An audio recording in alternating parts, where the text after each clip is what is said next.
Your old buddy Yard Boy hanging out with you on a Tuesday evening. How y'all doing? Your new vision. What's going on, man? Just see if we get some folks come hang out with us on a Tuesday evening here for a few minutes. See what's up. How y'all doing?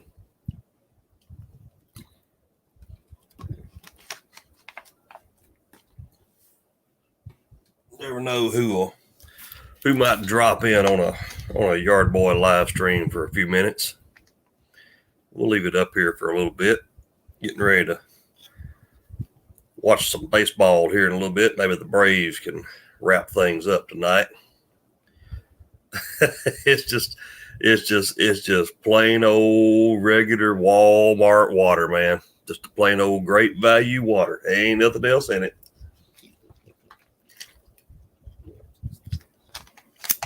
Scout's honor.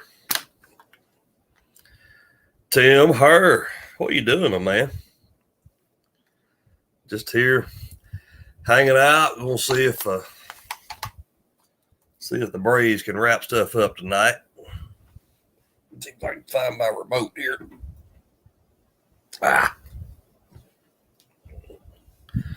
TJ, what's up, Mulligan? How y'all doing? Finished up some mowing, Tim. I hear you.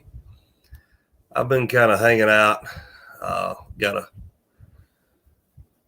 One of my daughters has had to be out of school for a couple of days, and nothing serious, but thought I probably ought to hang out with her at the house and watch after her. Oh, I'll bet it's cold. It's looked cold out there today. It's going to get colder tomorrow where I'm at. It's supposed to.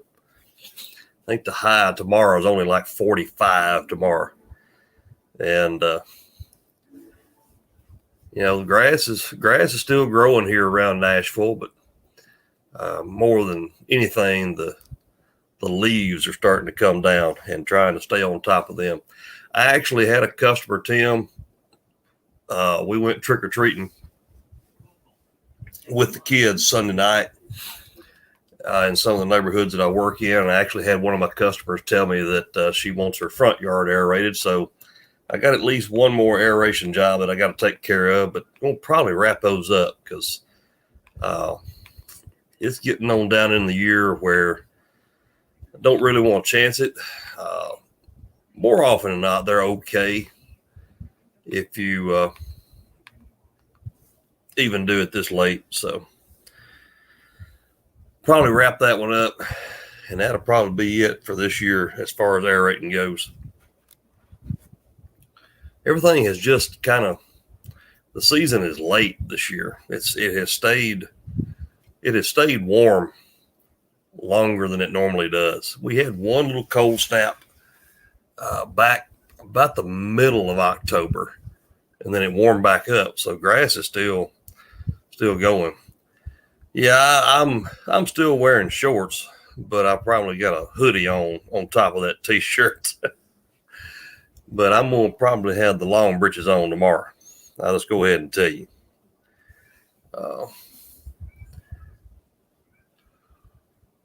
I got my grass flap in that I ordered from a 36. I ordered it last Friday, I think, Thursday or Friday. No, I ordered it last Wednesday, and it came the next day. Got your aerator about a month ago. Which one did you remind me, Tim? Which aerator you got? Tell you what I'm gonna do. I'm gonna throw the old. I'll throw the old link up here. If some of y'all want to come on, y'all have to bear with me. I'm not a whiz with this like some folks are, like the Doc and Big Mo. There's a link if anybody wants to come up. Seed spreader just arrived. I got lucky when I bought you got the Z-Raider. Okay. All right. I've seen those. And they look like good piece of equipment. I bought my X-Mark aerator gosh, 2012, 2011 or 2012. I can't remember. I know I bought a Turfco Turn Air 6 in 2010. I think I ran it 2 seasons. Yeah, so 2012, I bought my X-Mark and got lucky and found a Let's Go Truckster spreader on eBay for like $250, $300. Pawn shop had it in Florida, still brand new, never been used. And mounted it up, went to Tractor Supply and got a receiver hitch adapter for it and just kind of rigged it up and plugged it in. And I got to use it, I don't know, 3 or 4 seasons, and then the motor seized up in it. And the way that those are made, I don't know. I've talked to a couple of dealers about replacing the motor in it. But so far it has not been cost effective. The problem I run into is a lot of my properties are small properties, and it's just easier, quite honestly. I've got a solo hand crank spreader that just, it's got a strap, goes around my neck, and it sits on my chest, and I can crank with it, and I get as good a results as any with it. Like I said, because a lot of my properties are just small, and you get into a big spreader setting like that, you end up slinging a lot of stuff to places where it you don't want it to go. There you go, big man. What's going on, Tim? There. Are you there? Hello. Let me make sure I don't have this thing. Yeah, I can hear you. Here's something. I think he's there somewhere. But yeah, I just use that spreader, and it's done good for me so far. I've been happy with it. There he is. What's going on, man? He's frozen. Is it that cold there that it's got the video frozen up?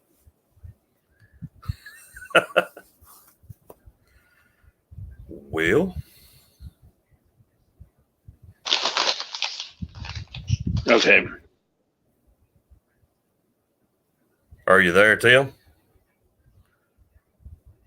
Hold up one finger if you can hear me. You hear me now? I hear you now. Oh, okay. Sorry, I don't know what was going on. I think I was not having 5G. Uh-oh. Not having the 5G. We're good now. What's going on, man? Not a whole lot. I've just it's gotten a lot colder, and I've been trying to take some time off with just doing some maintenance. Yeah, that's what it's been here. It's just it's kind of turned off cold really since about last Friday. Right. We had some rain move through, and up until then it had been up in the upper 70s, low 80s during the day. But here the last 4 or 5 days, it's been kind of chilly. So yeah, it hit us. Like I said, my daughter got whacked in the head at basketball practice last week, and she's kind of been out on a concussion protocol just to be on the safe side. She seemed to be okay, I've though. been staying home. Yeah, she's gonna be fine. She's going back to school tomorrow. But I've stayed home with her the last couple of days just to kind of be, I guess, helicopter dad, make sure she's all right. So sure. Keeping her off of her phone. That was one of the things the doctor said, that make sure don't be looking at, don't be staring. Yeah, don't be staring at phones. Don't be staring at computer screens, things like that. Might as well put her in solitary. Yeah, that's kind of, it's been kind of tough. She's been sleeping pretty late in the mornings, and I get her up and make her eat. So yeah, but I think she's gonna be fine. It's just one of those deals where she and another girl were going up for a rebound at practice, and she caught an elbow in the eye socket. So yeah, didn't knock her out or anything, did it? No, I didn't knock her out, but she's been kind of loopy there for a couple of days and complaining about a headache. So just taking all the precautions, making sure everything's okay. Gotcha. So that's kind of had me, where I haven't been, getting out and getting anything done, but probably going to getting back after it tomorrow when it's going to be a high 40 degrees, I think, tomorrow. So. I haven't even looked. I just supposed to help Shane with some stuff tomorrow for a little bit. And then after that, I think I've got one or two of my own I can do. It's kind of like a few of them I don't know. I had kind of cut back on them because it was starting to slow down, but it was right. It was only slowing down so much. Some of them were growing like crazy. I mean, we had rain. I don't know. Right. It's been hard to judge. What's going on, Sheriff? Good to see you in here, my man.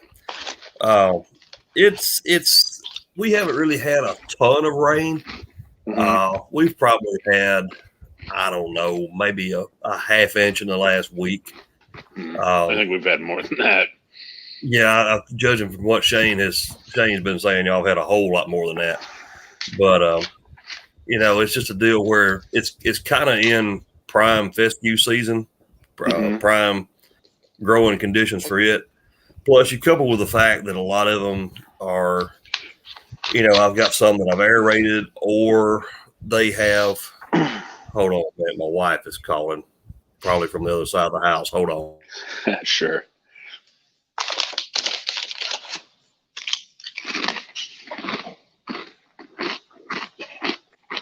Is it rude to eat chips while I'm on a live stream?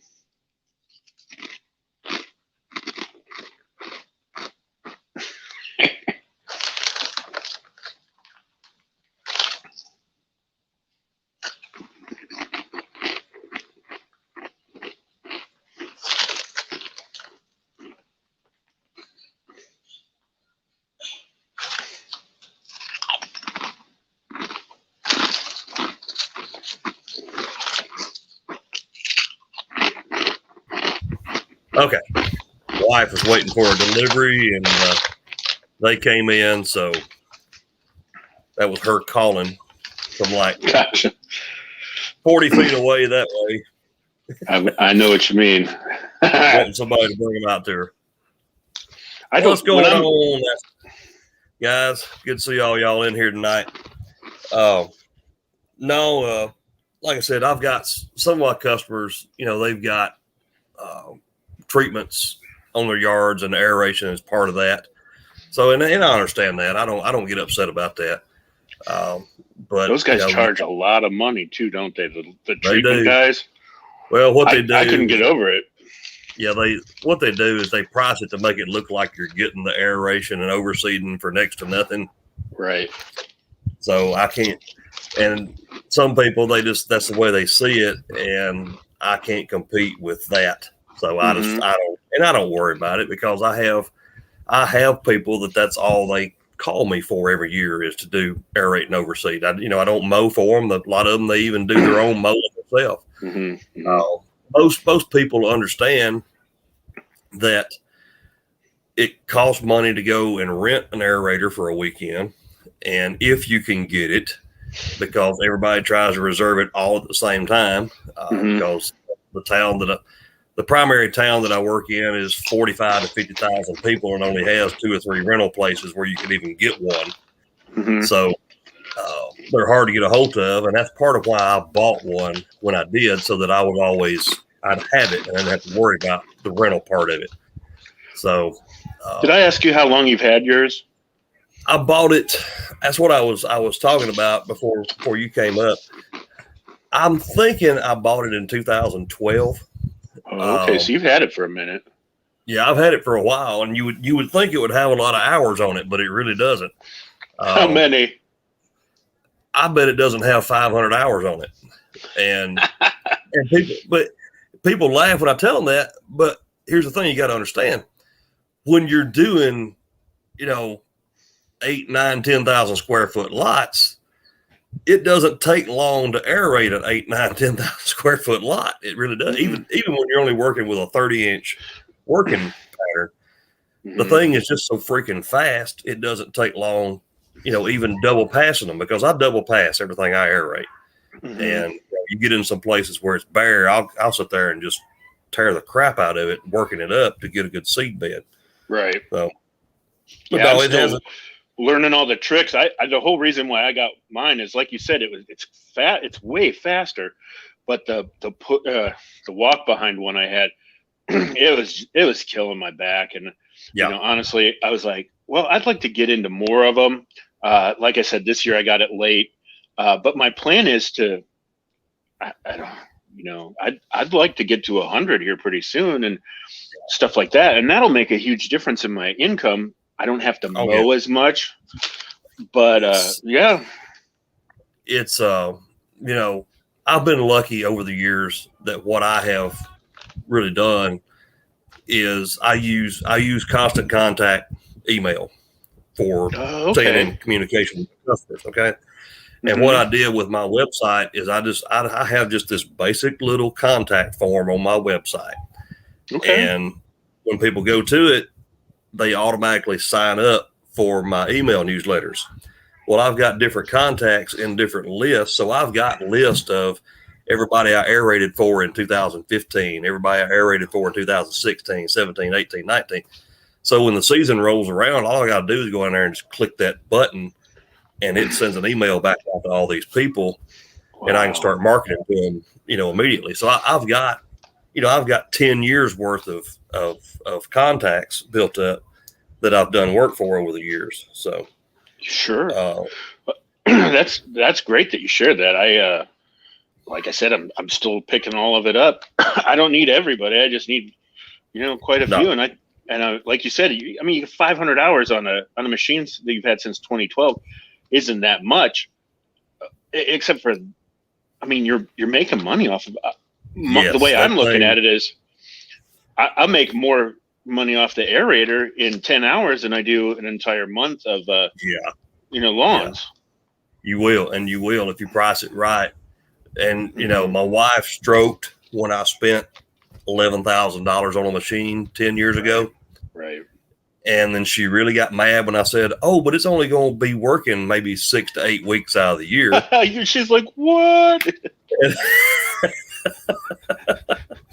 You're not helping your case. No, I wasn't.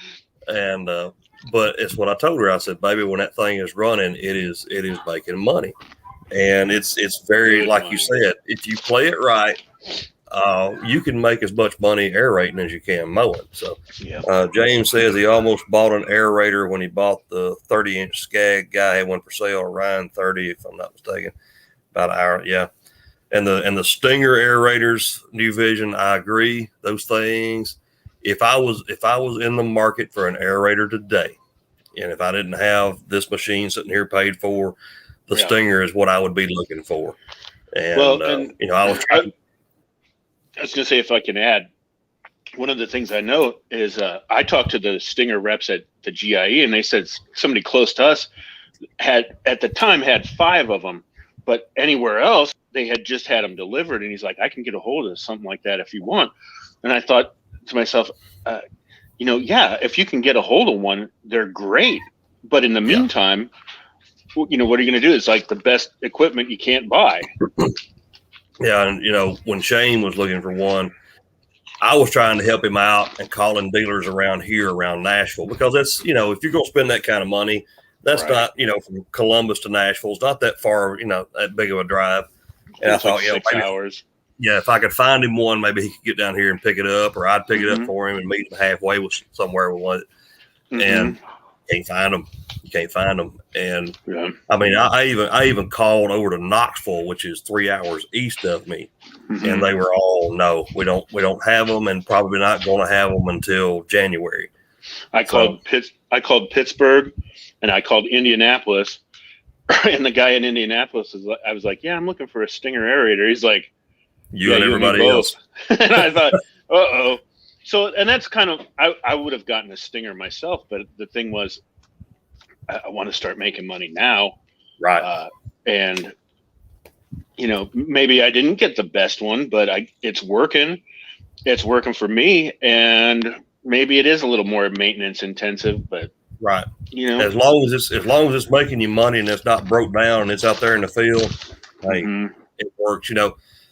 I bought, I think I told you, 2010. I bought a Turf Co Aerator, the Turn Air 6. And is it a walk behind? Yeah, it's a walk behind, but you can put a sulky behind it. Oh, okay. It's a split drum, so you don't have to pull the tines out of the ground to turn with it.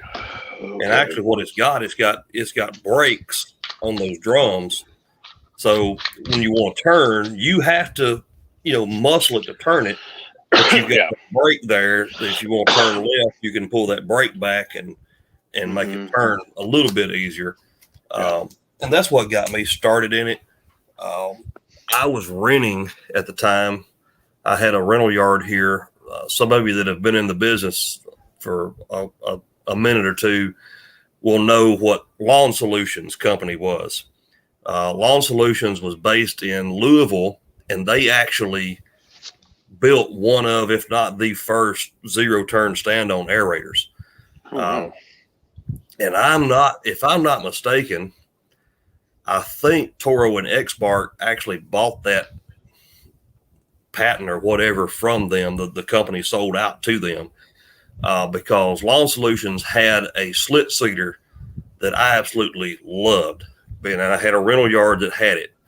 And some of the best results I got from overseeding were from using that Lawn Solutions slit seater. Okay. Slice seater. Some people call it slit seater. Some people call it slice seater. And I noticed when Exmark came out with their new slice seater, it looked an awful lot like the Lawn Solutions. And if I remember right, I used to be big on lawnsite.com, big message board. I don't know if you've ever been on there before or not. It used to be before social media was the thing to be on. Yeah. Lawn Site was where everybody went to ask the questions about what's the best lawnmower to use, what should I be charging to do all this, all that. Right. And so I learned about it from there, and wanted to buy one of those, and just I was skeptical of it at the time, and I bought the Turf Co. Which with Turf Co, it's factory direct. There's no dealers involved in it. You buy it direct from the factory, and truck with a drop gate shows up and drops it in your front yard, and you got a gravel driveway, and you just drag it as far as you can with a pallet jack and unload it off the crate, off the pallet in the front yard. So use that, and I still have it. I've hung on to it because it's only 26 inches wide, and that Exmark, although it's a 30-inch working width, for the outside of the tires is 48 inches. I was gonna say mine's 46. Yeah, so it's and I've run in some situations where if a gate is like right at 48 inches and the gate won't swing the right way, if I can't take the gate off of the hinge, I have been known to jack the mower up and take the tires off of it. Really? And, yeah. And because it doesn't, when you got the tines in the ground, it's not running on the tires. It's running on the tines. That's right. So I have been known to jack it up and take the tires off and save an inch or two there to get through a narrow gate. So I kind of like that idea. I didn't even think about that. It beats pulling that walk behind off the trailer. I'll say that. Yeah, no fooling. I was thinking if you could put it on bicycle tires or something, just because it's a pain in the butt. And I thought one of the real quick story. I was at the GIE and I went to the Z-Rate area where they had the ride-ons. Well, it was Exmark and Z-Rate. And one of the things I noticed about a lot of the mowers is they all seem to be like really similar with the frames they have. All the stand-up ones, like I have the right, they all rode the same way. It was just how much power they had. And so anyway, I go to that area, and I was like, I just wanted to ask a few questions about the one I bought because, honestly, I didn't think the sales guy knew exactly all the information. And I figured, while I'm here, so he showed me a bunch of different things specifically about the one I bought, and it was a smaller one though, and I was like, well, crap, I would have gotten a smaller one because I could have gotten in through more gates. You know, sure, it would have taken a little more time to do some of the bigger yards, but anyway, I was like, but it was the availability was the big thing. Right. This was one of the few that I found anywhere. So I was like, well, I'd like to make money now on it. I want to get into it now. So I did. Yeah. And I want to point out something James said over here, that he's still using an AgriFab 48 inch with his V-Ride. Ain't a thing in the world wrong with that. There's not. Several years ago, before I even bought that turf coat, I had one of those pull behind aerators like that, and had I think it was a 20 or a 25 gallon plastic water drum that I had it cranked down with ratchet straps on it, and I'd fill it up with water. And then what I did is I run me a spigot out the side of it with a little short hose. So when I got done with it, I just turned the spigot on and turned the water out, you know, to save weight on it. But I had a stand-on mower at the time. It was an Everride. Some of you probably never even heard of Everride. It was a very short-lived brand, and I had a local dealer that had picked it up, and he was looking for a guy to start running them. And I ran an Everride 60-inch zero turn, and it was a 34-inch stand-on. And it was the bomb for getting in these little back gates. But I rigged me up a hitch on it so that I could pull the aerator around with it, and I'd also pull a broadcast seater with it that I could run the shutoff gate. I could just take my foot and close it, you know, behind me. But hey, you know, if that's what works, like what you said, and you're not ready to spend $10,000, $11,000, $12,000 on a piece of equipment, then yeah, go get what will start making you money. I mean, we've all got to start somewhere. You know, Shane's video, I think yesterday, he was mowing, what was it, a 6-acre property with a push mower. We all have to start somewhere. I started with a 22-inch Murray mower and hand shears, not a weed eater, not a string trimmer, hand shears on my hands and knees going around stuff, trimming it. So, if you want to make it, you know, it doesn't matter what kind of equipment you have. You're going to be determined to do it, and you'll get it done. And next thing you know, you'll have the equipment. I mean, absolutely. You know, sometimes the biggest mistake people make is that, you know, if they got credit, they'll go and get all this stuff, and then turns out, man, this is really hard work, or it's a lot harder to get customers than I thought. And yes, so I'm gonna tell you what'll happen. You can go out here if you're wanting to start up, and you can finance $30,000, $40,000, $50,000 worth of mowers and trimmers and truck and trailer. And I'll tell you what will happen without fail. You'll have a drought, and there will be no grass to mow for a year, because I bought a mower in 2010 and it turned off a drought that year. Oh, and luckily I had some money saved up. I was able to get through, but I'm going to just don't do it. I mean, and I know there's guys out there say, oh, use the bank's money as 0%. There ain't nothing 0%. I'm sorry. No. I mean, they charge more for the equipment. Darn right. They make it up somewhere.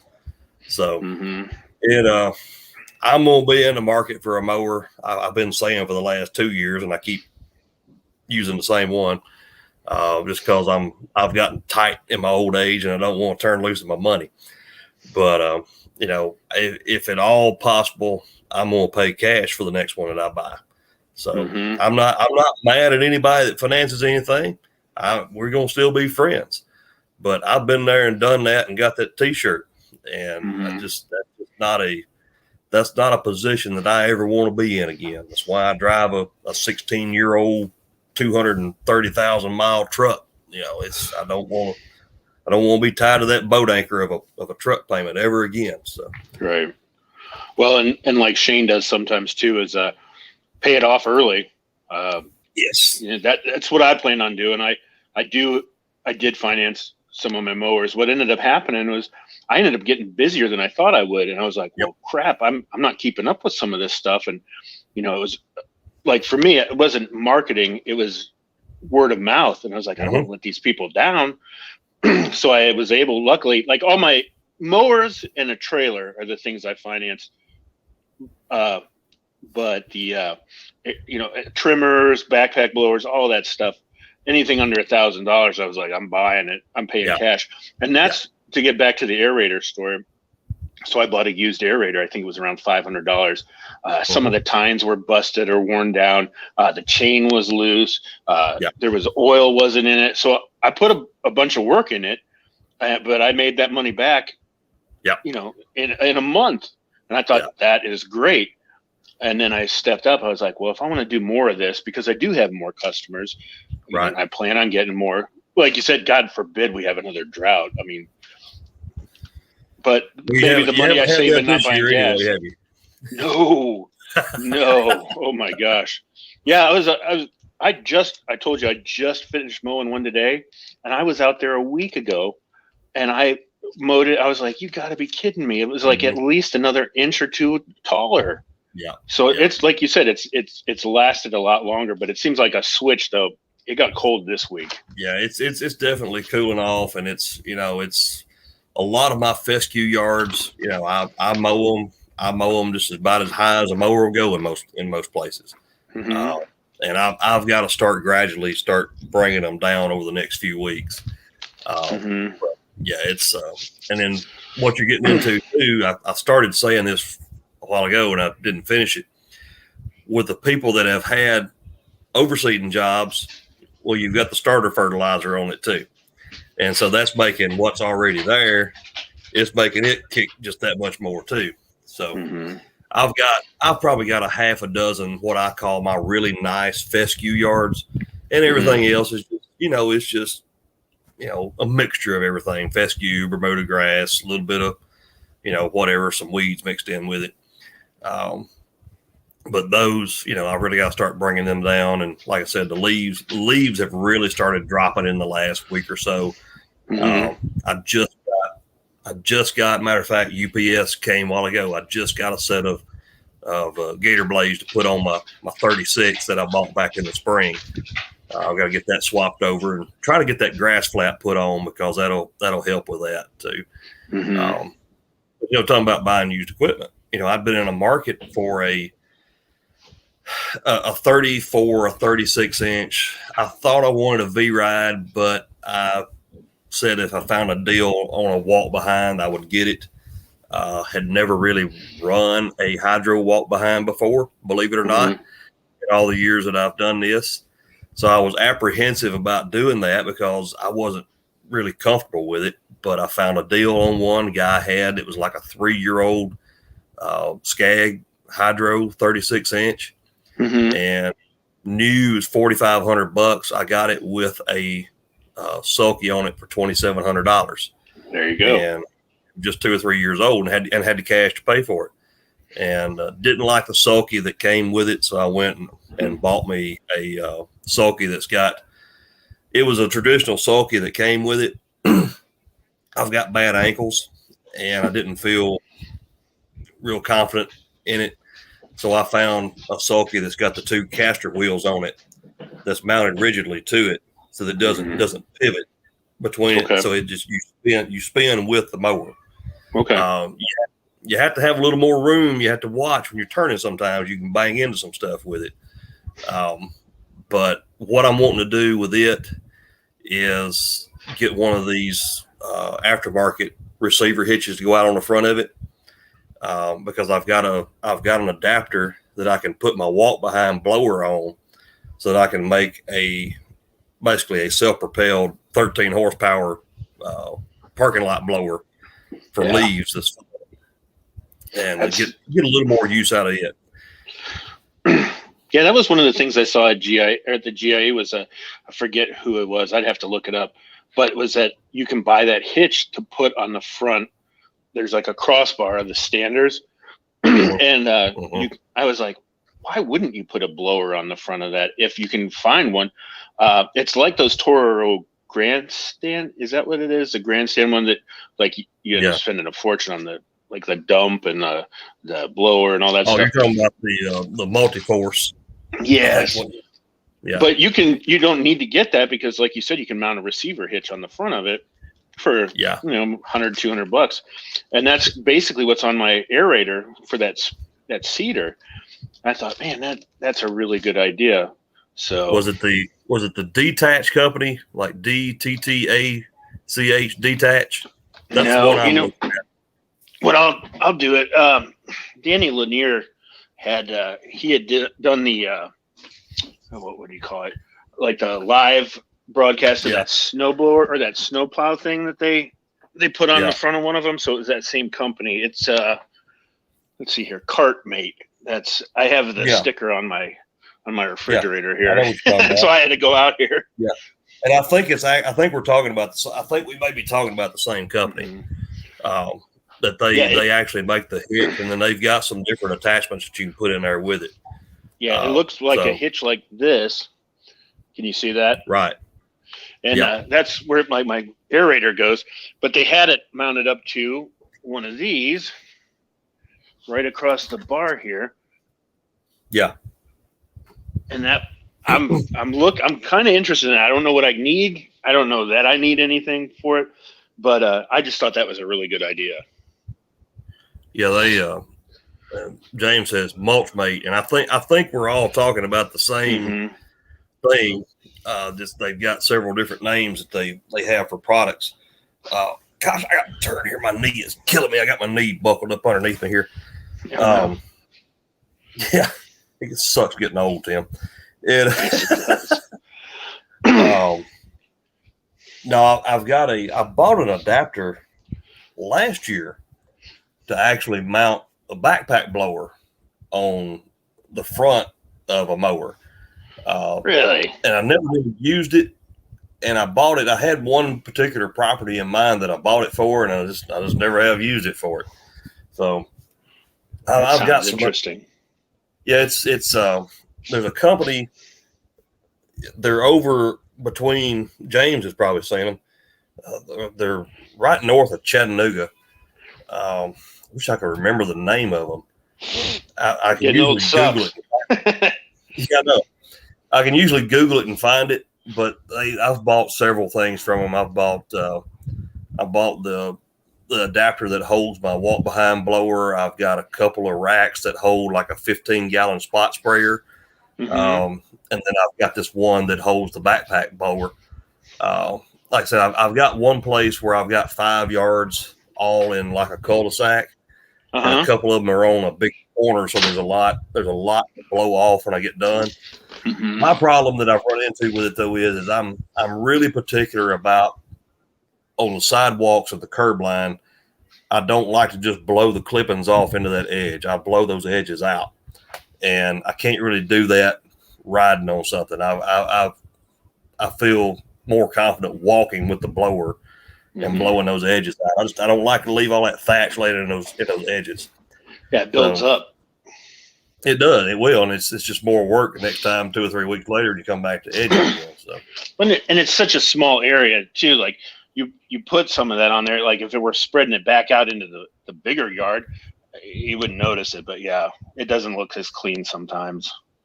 Well, and typically what I try to do if I get a place where there's a lot of sidewalk, I try to take the mower and run back over it on the sidewalk. Yeah. And get that lift, pick it up, and blow it back out. So there's not as much to do with the blower when I get done. One thing, my brain. Go ahead. What I was going to say one thing I remembered. I was thinking about this the other day because the lawns were a lot wetter than they normally are.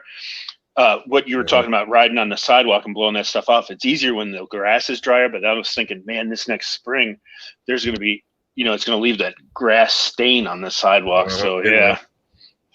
It will. Sorry. Go ahead. No, it's that's the thing about wet grass is you got to watch when you pull out on that sidewalk and curb line is you're going to get that green stain on there. But the way I look at it, sooner or later it's going to rain usually within a few days, and it'll usually wash it right off. So try not to get on the sidewalk any more than I have to. But this place where I'm talking about, like I said, there's 5 yards on one stop, and it's usually by myself, trimming, mowing everything. It's usually a 2.5 to 3 hour stop to get those 5 done. So even if I start at 7:30, 8 o'clock in the morning, by the time I get done, the grass is usually dried off or starting to Right. dry off by the time I'm done, ready to blow everything off. Well, listen, man, my brays are getting ready to start here, so I'm gonna jump off here. Good talking to you tonight. Good to see you and everybody else that was in here tonight. Well, thanks for having me on. I appreciate that. Ain't no problem. I keep saying I'm gonna do more of these, but I don't ever do it. But I'm gonna try to maybe a little more often. And but I'm gonna get in here and watch this ball game and see what I can find to eat for supper. So, all right. Well, have a good one. Thanks. all right, man. See y'all.